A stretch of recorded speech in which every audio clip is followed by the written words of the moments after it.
আসসালামু আলাইকুম। তো পাখি ইউটিউব চ্যানেলে সবাইকে স্বাগতম। চলে আসলাম নতুন আরেকটা ব্লগ নিয়ে।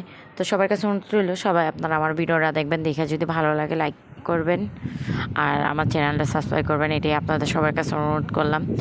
আর হলো সবচেয়ে বড় আজকে আমি কি করব ওইটা হলো আপনাদের জন্য মানে বললাম যে ভিডিওটা দেখবেন। আজকে আমি গরুর ভুঁড়ি রান্না করব, তারপরে ভেন্ডি ভাজি করব, আবার মাছ রান্না করব। একটা মাছ আনছিল আপনাদের ভাই, ওই মাছটা রান্না করব। আর বিকেলে মানে সন্ধ্যার পরে নাস্তা হলো গরুর মাংস দিয়ে পিঠা বানাবো।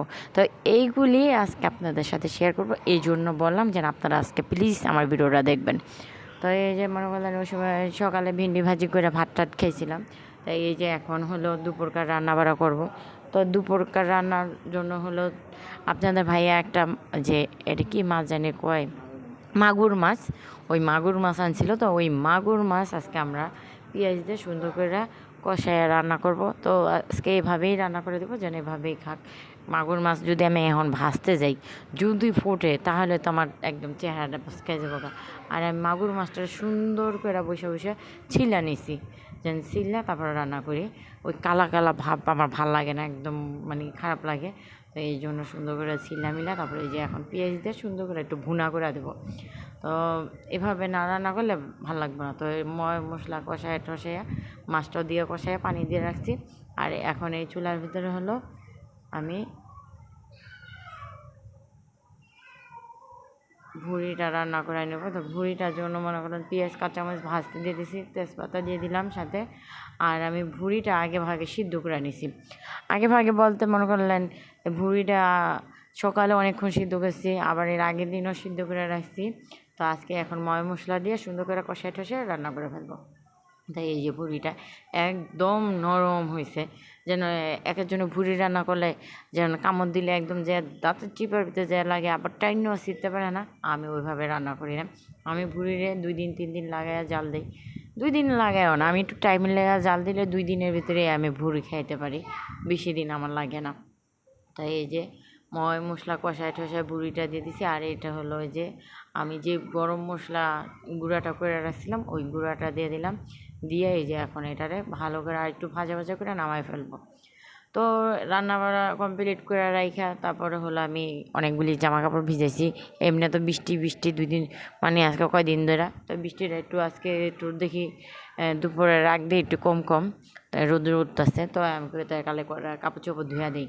আমার ছেলে তো মনে করেন মেজো ছেলে বিছনায় পেতে পেশাব করে, আর ঠান্ডা পাইছে তো আরও বেশি পেশাব করা শুরু করে দিছে। তো ওর জন্য তো মনে করেন বিছানার চাদরের ভিতরে একটু কোনো দিকটা লাগলে ওইটা উঠাইতে হয়। আর খাতা গায়ে দেয় ঠান্ডা না, এখন তো বৃষ্টি হইলে ফ্যান ছাড়লেই ঠান্ডা লাগে।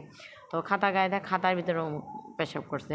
তো এর আগে একটা চাদর নালে আমার ছেলে তার পেশাব লাগিয়া নষ্ট হয়েছে। আর একটা চাদর হলো যে ওই পাশে জানালার ভিতরে ছিল, যে ওই কদিন তো জানালা ছিল না, তো ওইটাও খুলে এবার করছি। আর আরেকটা অনেক দিন আগে তুলে রাখছিলাম, ওইটা আপনাদের ভাইয়ার বারবার বললাম ধুইয়া দাও ধুইয়া দাও, আপনাদের ভাইয়া ধুয়েই দেয় না। তা আজকে রাগ করে আমি ধুইছি। আমি কই যা, আমি যে পরিষ্কার হইলে হইব, না হইলে নেই। কাপড় চোপড় আগে ভিজাই নেই, ধুইয়া লই তারপর হইলো সব কিছু। তো এই যে জন্য এই যে আমি একদম গোসল করার সময় পাড়ায় পাড়ায় কুতু কুতু করে ধুয়ে ফেলছি। তো এই করে এই কাপড় চোপড় ধুইছি 3টা, মনে করেন এই যে 3টা চাদর ধুইছি, আর একটা খাতা ধুইছি, আর কটা জামা কাপড় ছিল। তো এই যে এটা হলো রাত্রের বেলা। তো সন্ধ্যার পরে আমি কই সন্ধ্যার পরে এই মাংসটি আজকে 2 দিন 3 দিন ধরে সিদ্ধ করে রাখছি, যেন পিঠা বানাবো। তো সময় করে পিঠাটা বানাইতেও পারতেছি না, কিছুই করতে পারতেছি না। তো এই যে এখন এইগুলি সিদ্ধ ওইটা ব্লেন্ডারে দিয়ে সুন্দর করে ঝুরা ঝুরা করে নিলাম। আর এখন পেঁয়াজ এগুলি ভাজা ভাজা করে নেব। আর শুকনো মরিচ দিছি, ঘরে কাঁচামরিচ নেই, এখন আবার কার কাছে যাবো কাঁচামরিচ দিতে। তো শুকনো মরিচ দিয়ে মাংসটা সিদ্ধ করে রাখছিলাম, ওইটা দিয়েই এখনই করব। তো কাঁচামরিচ নেই, ওইভাবেই খালিটা করব। তো এই যে এখন তেজপাতা আর পেঁয়াজটা ভালো করে ভাজা ভাজা করে নেব। তারপরে এখানে আদা রসুন বাটা দিয়ে দেবো। দিয়া আদা রসুন বাটাগুলো আমি দিয়েও ফেলছি। আর এই যে এখন লবণ দিলাম, হলুদ দিলাম, দিয়ে এখন এটা একটু ভাজা ভাজা করে নিয়ে তাহলে এখানে আবার হলো যে আমি একটু মশলা দেবো, গরম মশলার গুঁড়া দিয়া এখন আনলাম মাংসটা দিয়ে ভালো করে একটু করে নেব, মশলার সাথে মাখা মাখা করে নেব।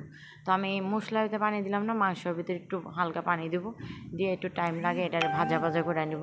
কারণ ভাজা ভাজা যদি না করে নিই তাহলে ভাল লাগবো না।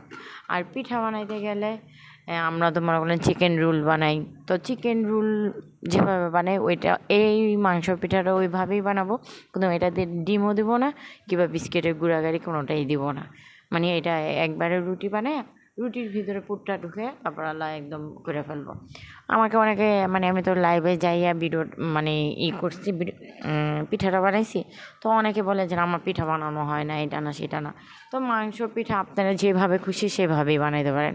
তো এখন আমাদের ঘরে যেহেতু কোরবানি দিছি, ছোটো হোক বড়ো হোক যাই হোক, তো ঘরে যেটুকু মাংস আছে, কারণ আমি আবার 1-1.5 মাসের বেশি মাংস ফ্রিজে রাখি না। আমার যেটুকু মাংস আছে 2-3 দিন মানে যে কদিন লাগে মানে মহরম আসার আগেই আমি ওইগুলি খাইয়ে ফেলি। তো এই জন্য মনে করেন এই যে মাংস যেটুকুই ছিল ওই যে আজকে পিঠা বানা খেলাম, কাল আবার ভুড়ি রান্না করে খাইয়ে ফেললাম। তাই এখন আর কতটুক মাংস হয়তো বা আছে, তো মনে হয় 2-3 কেজির মতো মাংস হবে। তো ওইগুলো আবার আরেকদিন নামায় খেয়ে ফেলবো। মানে আমি এতদিন লাগে ফ্রিজে মাংস রাইখা দেবো, তারপর ওইটার পরে নামায় খাবো, ওই সব কাজ আমার ধারায় হয় না। আর আমি রাইখা খাওয়ান্য মানুষও না, যে মানুষ রাইখা খায়, আমি ওই মানুষ না। আস্তে খাইয়া ফেলবো, তারপরে বুঝাই যাবো। তো এই যে আমি এদিকে এরকম করে পিঠাগুলি বইলা বইলা তারপর বানাইছি।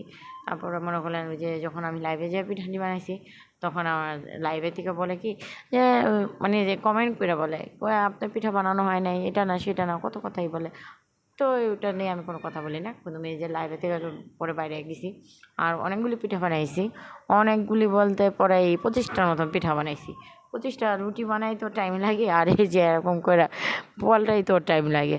মানে এই রুটি বানাও আবার এই হাতে এইগুলি বলো, তাহলে একটা টাইম লাগে না বলেন তো দেখি। আর প্রথম আমার বোনের 4-5টা পিঠা নিজে বইটা বইটা নিছে, পরে আর বইটা দেয় নাই।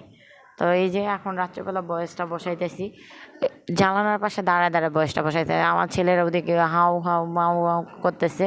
আর এখন আবার বৃষ্টিটা পড়তেছে, বৃষ্টিটা মানে বিকাল অবধি ভালোই ছিল। মনে করলেন বৃষ্টি হলে আমার বাড়িটাও কেন কেন হয়ে যায়, একদম ভালো লাগে না, খারাপ লাগে দেখতে। তো এই যে সুন্দর করে পিঠাটা বইলা মইলা নিলাম।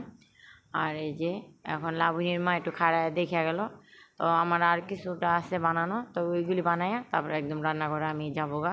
ছোটো বোনের ভাজতে দিয়েছিলাম, ও চলে গেছে, এখন এইগুলি আমি ভাজিয়ে নেবো। তো এই যে ওরাই 8টা-9টার মতন পিঠা ছিল, তো এইগুলি এখন আমি ভাজিয়ে নিতেছি। আর এই 2টা পিঠা শেষমেশ আমার মেয়ে, উকিল মেয়ে, ও বানায় দিছে, বলতেছে দেন আমি 2টা পিঠা বানাই দিই। পরে ওই এরকম করে পিঠা বানাই দিছে। তো এরকম করে বানাই দেওয়াতে ও আর ওই ফুলটাই দিয়েছি, নে তুই ফুলটাই খা, আর এইভাবে একটা পিঠা দিয়েছি। তো পিঠা মনে করলেন বানাইতে দেরি হয়, আমার ঘরে খাইতে দেরি হয় না। পিঠা তো মনে করলেন সাথে সাথেই খাওয়া হয়ে জায়গায় থাকে না। এই পিঠা তো অনেক পছন্দের পিঠা। তো আজকের মতন ভিডিওটি এই পর্যন্ত, আল্লাহ হাফেজ।